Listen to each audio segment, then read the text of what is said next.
आखिरी मैसेज छोड़ गया हमारे लिए। अल्लाह इसका तड़पना कबूल फरमाए। बस उस आखिरी दिन का इंतजार करो, जब ये रूह गले में अटक जाएगी ना और निकलेगी नहीं, और जब तुम्हें तुम्हारी नाफरमानियां एक एक करके याद आएगी,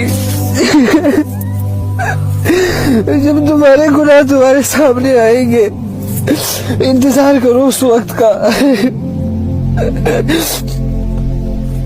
जब तुम्हें तुम्हारी जिंदगी दो लम्हों में दिखाई जाएगी कि ये तुम करते रहे हो, और अगले ही लम्हे तुम्हारी मौत होगी।